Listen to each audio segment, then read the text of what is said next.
What's up, metal and heavy music fans? Today we are ranking the albums of Ghost.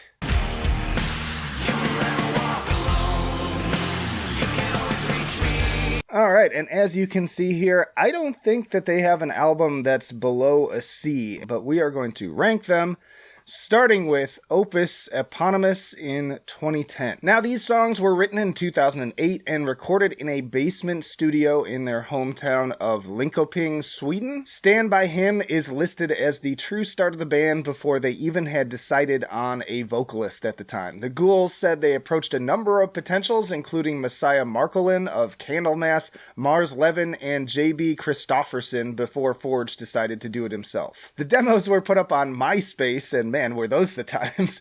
And within the next 2 days, he was already getting phone calls from labels. So pretty meteoric rise. It managed to stay on the charts for 5 weeks, hitting number 50, and was nominated for a Swedish Grammy and named the third best album of the decade by Swedish Rock Magazine, just behind Iron Maiden. I'm always super fascinated by these whirlwind stories of fame since they are just so atypical, but it just goes to show the right idea at the right time and place can sometimes just take off. Now, as for my opinion, as someone who has actually never previously taken much of a full dive beyond some singles here and there over the years, I can see why I did, and honestly, I like it a lot more than I thought I would. It's just a fun rock album with those classic 70s and 80s vibes, but done in a way that doesn't just feel like a needless refresh. They definitely have their own sound despite obvious influences and stuff like Merciful Fate, and damn do some of those choruses get stuck in your head like on Ritual, and of course Stand By Him.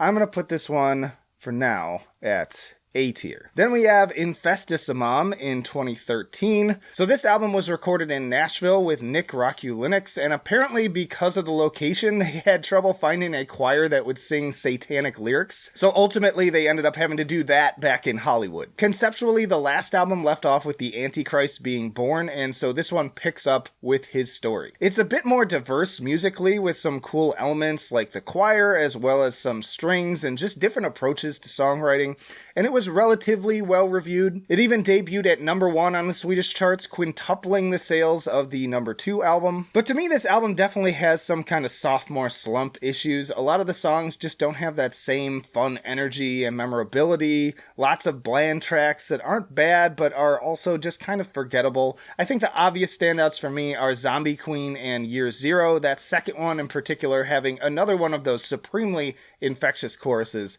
But I'm going to put this one at C tier. By the way, regular viewers know I always leave you with something more obscure when talking about these mainstream bands, so if you enjoy Ghost, you might also want to check out Twin Temple. They describe their sound as satanic doo-wop, and it basically sounds like those old Phil Spector Motown records, just with much darker lyrics. Really interesting stuff. We sealed on little day ritual. Alright, back to the list, we have Meliora in 2015. They wanted to really focus on guitars with this album, and apparently playing with a new guitar rig inspired some sounds that they considered to have sort of a sci-fi vibe to them. They also opted to go with Mellotron choirs to gel with that sound, and also after the difficulties with the previous album. The focus is around an absence of God and what happens under those circumstances. This made several best of year lists, and this time won a Swedish Grammy as well as a US Grammy for metal performance on the song Circe.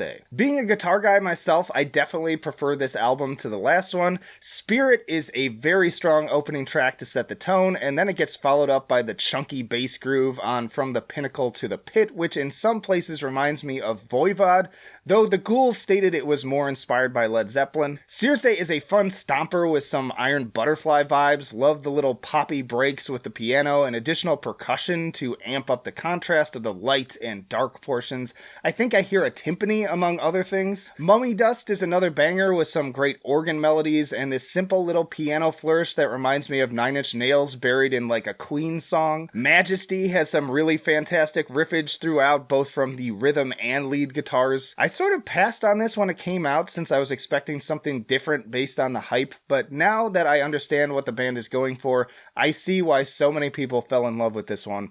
I am going to put it at S tier.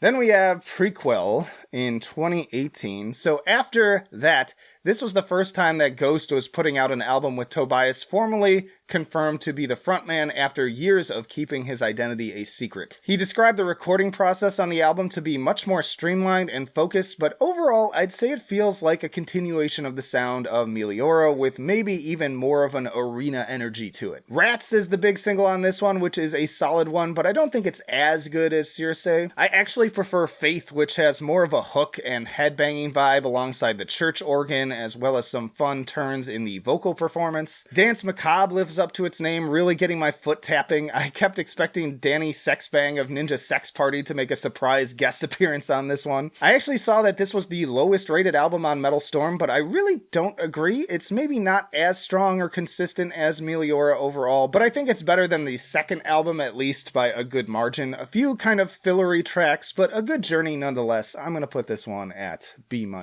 And that brings us to Impera in 2022. This was inspired by a book called The Rule of Empires, Those Who Built Them, Those Who Endured Them, and Why They Always Fall. And given that this is the newest release, I always like to kind of break it down track by track. So kicking things off, we have the intro Imperium, which is just massive sounding with triumphant harmonized guitars alongside marching band percussion, really setting the stage.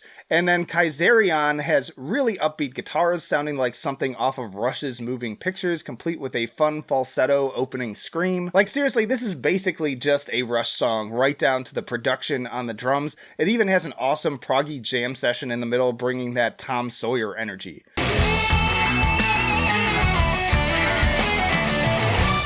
Regarding spillways, damn is that dramatic 80s staccato piano line super infectious. It reminds me of another song, but I just can't put my finger on it, so help me out down in the comments if you can think of it. I also love the little breaks in the instrumentation, punctuated by the pounding of the toms. Great Boston-esque guitar solo too. And if that was infectious, Call Me Little Sunshine is straight up entrancing. I feel like people have talked this one to death, but I dare you not to bob your head to that opening hook in tandem with the stomp of the drums and bells.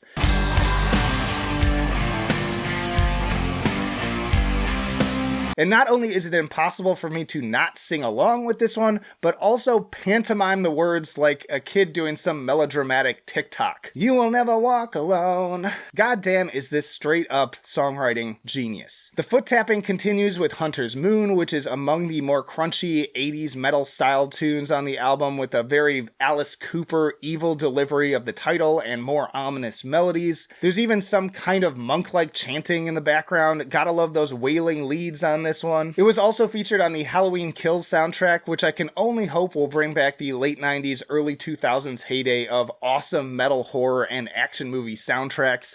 Probably not, but we can pray. It's a hunter's moon. Also in this category is Watcher in the Sky, with more chugging riffs driving it ever forwards like a demonic steam engine. I know by today's standards, with the extreme metal we get now, this can all feel pretty tame, but I feel like these tunes do an incredible job of putting me in the mindset of a time when this was the heaviest shit around. And once more, holy crap to the dueling guitar lines later on this one. Dominion gives us a nice little brass interlude that feels straight out of a Stanley Kubrick film in its dark, somber tones, leading us into the bombastic symphonic intro of 20s, which contrasts with more of a Danny Elfman energy before breaking into a riff that, alongside the chunky, rumbling bass, is straight up Faith No More. Even Tobias seems to be channeling more than a little Mike Patton with his vocal variations here, not to mention those fun little squealy backup vocals. I did a whole video breaking this track down, but I still argue it's one of the most overtly metal tracks the band has ever put out.